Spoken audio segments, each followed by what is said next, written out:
Muito obrigado, André Anelli. Daqui a pouco você volta com mais informações. Por aqui eu já quero chamar o nosso time de analistas. Alan Gani, uma das possibilidades aí avaliadas pelo presidente Lula e por seus principais ministros, pelo primeiro escalão do governo. Ontem teve uma reunião com o ministro Haddad, com o ministro das Relações Exteriores, Mauro Vieira, com o vice-presidente Geraldo Alckmin, que é do Ministério de Desenvolvimento, Indústria e Comércio, e colocou-se na mesa ali a possibilidade de, em vez de taxar em devolução, em retaliação, quebrar as patentes americanas em relação a alguns produtos. O que isso significa na prática e qual seria o impacto disso? Significa o seguinte: quando você tem uma patente, você tem a propriedade intelectual e você pode vender aquele produto sem ter uma concorrência. Ou, se tiver algum tipo de concorrência, isso depende do tipo de contrato que é feito, você acaba ganhando um royalties. Por quê? Porque você foi pioneiro. Então, isso estimula, por exemplo, a pesquisa e desenvolvimento em muitas áreas. E aí o Brasil flerta com essa possibilidade. Não acho que seja um bom caminho. Coba. Ô, Bruno Musa, até porque na carta assinada por Donald Trump endereçada ao presidente Lula, há ali um recado já bem dado. Se vocês retaliarem, a porcentagem que vocês colocarem aí contra os nossos produtos americanos, a gente vai devolver e acrescentar sobre esses 50%. Então, isso tem feito com que o governo brasileiro evite a possibilidade de retaliar com taxação, porque isso faria um escalamento dessa crise aí diplomática comercial entre os dois países. Como é que você vê as possibilidades agora que estão na mão do presidente Lula?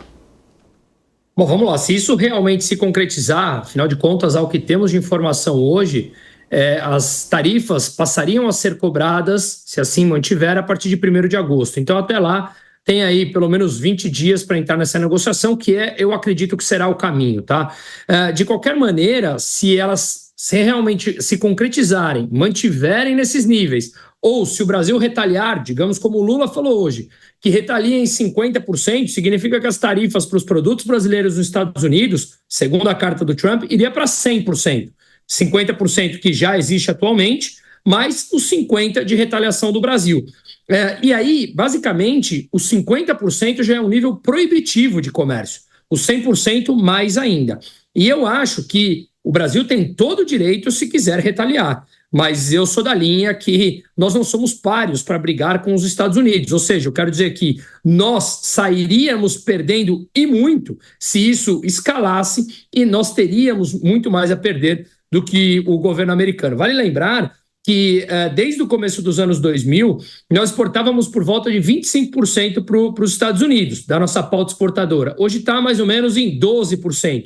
É uma queda significativa, mas em valores nominais, os Estados Unidos é o nosso segundo maior parceiro. E os Estados Unidos, o que eles importam é por volta de 1% vem do Brasil. Produtos importantes, ok, mas são mais facilmente substituídos, à exceção de algum, tanto é que a Embraer acabou mais sentindo hoje. Então, eu acho que o caminho sensato do Brasil, independente de concordar ou não com tarifas, o caminho sensato no Brasil, uma vez que elas são um fato, as tarifas, se assim concretizar, o caminho mais sensato, para mim, é a negociação. E a gente entender que numa negociação, às vezes você está numa desvantagem. E grande parte dos países do mundo, eu acredito que todos, entram numa negociação já com uma situação de desvantagem contra os Estados Unidos. Afinal de contas, é a maior economia do planeta Terra e, no nosso caso, o segundo maior parceiro comercial. Então, eu acho que o caminho sensato e coerente é o caminho da negociação. Mas, infelizmente, não acho que esse governo tenha nem sensatez, nem coerência. Daqui a pouco a gente vai conversar, inclusive, com um dos representantes da indústria aqui no Brasil sobre como o setor encarou a notícia de ontem aí desse anúncio feito pelo presidente americano Donald Trump e o que esperam do governo brasileiro também. Zamaria, essa quinta-feira está agitada em Brasília, né? Conta pra gente como que está a repercussão por aí no mundo da política. Muita repercussão, se tornou o assunto principal dos debates aqui em Brasília, dividiu ali a oposição, a base do governo toda ficou com o presidente Lula. Conversei, inclusive, com alguns deputados de oposição e entendi que há uma divisão, só os mais ligados ao ex-presidente Jair Bolsonaro, que saíram em defesa absoluta do governo norte-americano e do presidente Donald Trump. Soube também que o presidente Lula tem ligado para vários líderes, presidentes de partidos políticos e principalmente busca apoio no Congresso e no Supremo Tribunal Federal e vai, durante essa semana, conversar com os setores que serão atingidos, né, por esse tarifaço.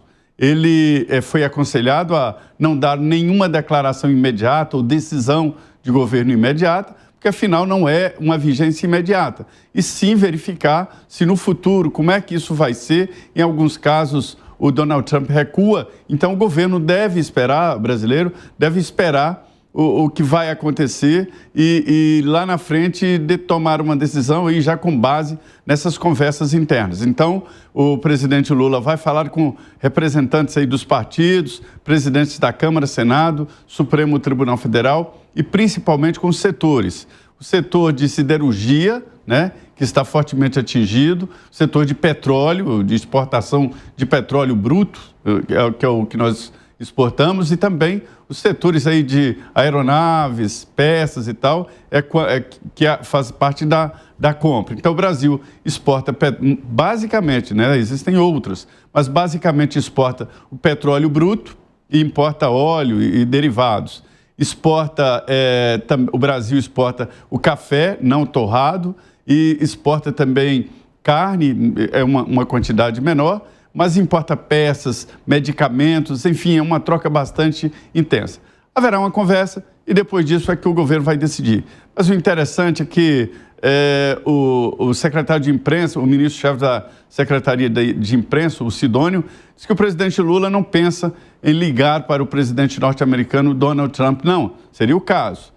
E, pessoalmente, Kobayashi, ninguém pensa na possibilidade do Lula sentar ali em frente ao presidente norte-americano, porque a gente já sabe ali como é que ele deixou os outros presidentes em saia justa, né, nessas conversas e troca de acusações. O Salão Oval está se tornando uma arapuca, né? A gente lembra aí do Zelensky, alguns outros que estiveram ali com o Donald Trump. Agora, ô Piperno, tá a promessa de que os anúncios do governo brasileiro poderão acontecer aí dentro de 20 dias, até porque está na própria carta que só passa a valer os 50% de taxação a partir do 1º de agosto, mas no debate político da militância, dos partidários aí, o negócio já está pegando fogo, já tem gente que já tem a condenação, o trânsito julgado, a culpa de quem é essa crise toda. Como é que você está vendo o debate político sobre isso, hein, Fábio Piperno? Bom, primeiro que o presidente Trump deu ao presidente Lula um presentaço do ponto de vista político. Veja, nessas próximas 3 semanas, de fato, cabe muito pouco ao governo brasileiro. Primeiro porque as tais sanções, elas ainda não entraram em vigor. Segundo, do ponto de vista econômico, isso é muito importante que as pessoas entendam, o Brasil não tomou nenhuma atitude hostil aos Estados Unidos. O Brasil não fez rigorosamente nada. O Brasil está jogando parado e acaba acontecendo isso muito em função da retaliação pretendida pelo Trump em razão desses episódios envolvendo o Bolsonaro. Terceiro, se fosse, por exemplo, uma condenação por conta da ação do Brasil no âmbito dos BRICS, muito bem. O presidente da Índia estava aqui no final de semana, e a Índia é uma parceira até maior dos Estados Unidos. Tem uma economia hoje que é equivalente a praticamente o dobro da economia brasileira, e, ao que me consta, a Índia não foi sancionada em absolutamente nada. Então é óbvio que isso tem um viés político e sim uma intromissão no caso da soberania brasileira. Por quê? Porque, veja, se existe uma única virtude desse documento, ontem divulgado pelo presidente Trump, é o fato de que na primeira linha ele já conta as razões, ele dá nome e sobrenome daquilo que foi a sua motivação.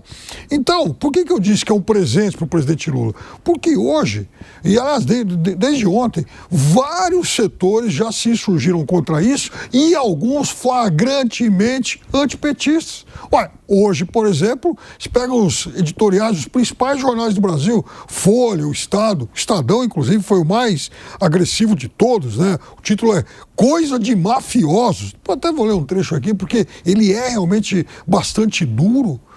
com esse pacote de medidas aí do presidente Trump, e vejam só o efeito disso na Austrália e no Canadá, países com quem também o presidente Trump unilateralmente acabou provocando ameaças. E qual foi o resultado eleitoral disso? Partidos conservadores que tinham suas vitórias praticamente encaminhadas sofreram revés eleitoral em cima da hora. Ou seja, como é que um Tarcísio de Freitas, um Ronaldo Caiado, Romeu Zema, governadores pró-Bolsonaro, mas de estados que exportam bastante lá para os Estados Unidos, vão se justificar agora, não só apenas para os seus eleitores, mas também para empresários que são seus apoiadores, gente do agronegócio, gente de mineração. Qual o recado que eles vão dar para esse público? Ou seja, eu acho que o que o governo brasileiro tem que fazer nessas próximas 3 semanas é jogar parado.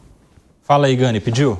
Pedi sim. Tem uma outra leitura em relação a isso, que dá para responsabilizar, sim, o governo. Não é de hoje que o Trump se incomoda com a possibilidade de substituição do dólar. Antes mesmo de ser eleito, numa entrevista que foi emblemática na Fox News, no dia 8 de novembro de 2024, ele fala, inclusive vai um vídeo meu aí daqui a pouco nas redes sociais da Jovem Pan, trazendo essa entrevista, dizendo o seguinte: a China quer formar um novo padrão monetário. Estamos perdendo o Brasil. E isso, para a gente, é como se fosse uma Segunda Guerra Mundial. Isso geraria um empobrecimento nos Estados Unidos, seria um país de segunda linha. Ele externaliza essa preocupação. O que ocorre de lá para cá? Tem a cúpula dos BRICS. O problema é que tem uma declaração do presidente brasileiro dizendo que buscam alternativas em relação ao dólar.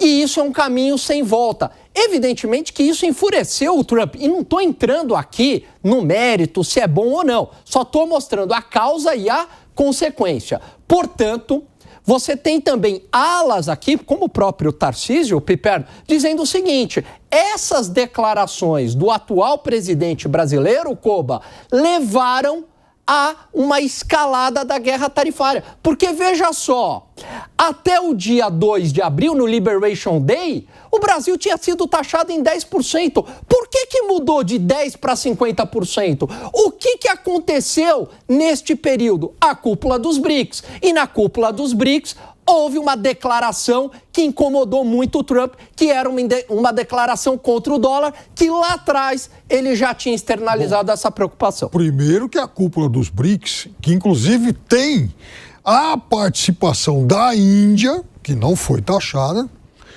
a cúpula dos BRICS, ela tem soberania. E o que a cúpula dos BRICS manifesta é que um dia vamos procurar um caminho, ninguém está dizendo que isso vai acontecer amanhã. Sim. Segundo, a cúpula dos BRICS, ela tem todo ano, e essa história de se buscar uma nova moeda, de se tentar um outro mecanismo para facilitar as trocas entre os integrantes do grupo, isso não é novo. Mas veja, é uma coisa muito antiga. Não, tudo bem, mas o ponto é o que ele fala na cúpula dos BRICS. É claro que os BRICS existem há muito tempo, é claro que tem cúpula todo ano, não, mas é a declaração não é novo contra o dólar, mas de uma maneira muito... Não é novo, mas é novo o Trump na presidência dos Estados Unidos. No ano passado, isso que é diferente. Nós discutimos aqui o fato de que houve um dia em que o mercado brasileiro ficou em alvoroço porque lá atrás o Sergei Lavrov falou que estudavam a possibilidade de criar uma nova moeda e teria sido uma ideia... Mas no Trump não era presidente. Eu sei, mas não é uma conversa nova. A gente vai continuar debatendo isso. Esse é o assunto aqui que está borbulhando não só no Brasil, no mundo inteiro, mas se não é novo isso no BRICS, significa que há inclusive uma reincidência nas manifestações. Não é isso, Alan Gani? Com certeza.